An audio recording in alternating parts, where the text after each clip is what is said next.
Pinag-aaralan po ng Energy Regulatory Commission ang posibleng pagpapalawig ng no disconnection policy na nakatakda pong magtapos hanggang Hulyo 31.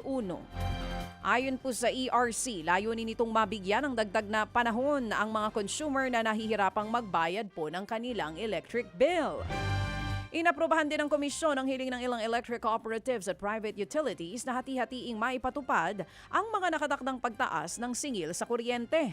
Samantala, nanawagan po ang ilang consumer group sa ERC na magpatupad po ng mga hakbang upang maproteksyonan ang mga mamimili laban sa patuloy na pagtaas ng gastos sa kuryente.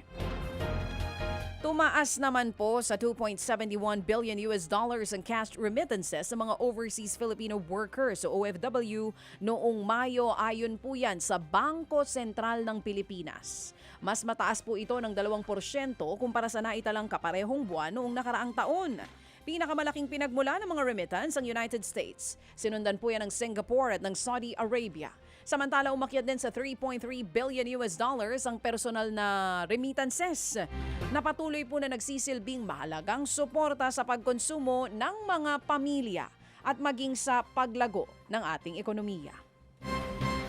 Nako, eto na. Tumaas nga po ang presyo ng langis sa pandaigdigang merkado. Matapos nga pong muling sumiklab ang tensyon sa pagitan ng Amerika at ng Iran.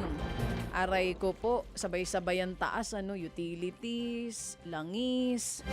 Umaabot po sa halos 5% ang itinaas ng presyo ng Brent crude bago po ito bahagyang bumaba, habang nagtaas din ang presyo ng West Texas Intermediate. Ayon po sa mga analyst, maaaring magdulot ang pagmahal ng langis ng panibagong pagtaas ng inflation at magpalakas po ng panawagang panatilihing mataas ang interest rates.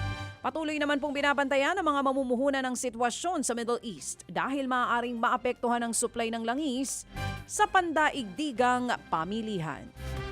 Mga kapatid, patuloy po kayong tumutok sa 105.9 True FM para sa totoong balita, impormasyon, music and entertainment. Mag-subscribe sa aming YouTube channel at podcast at sundan nyo kami sa Facebook, Instagram, X at TikTok sa True Network PH. Bisitahin din po ang aming official website, truefm.ph. At panoorin din kami sa True TV Signal, Channel 19. Kami po ang 105.9 True FM. Laging true sa'yo, kapatid.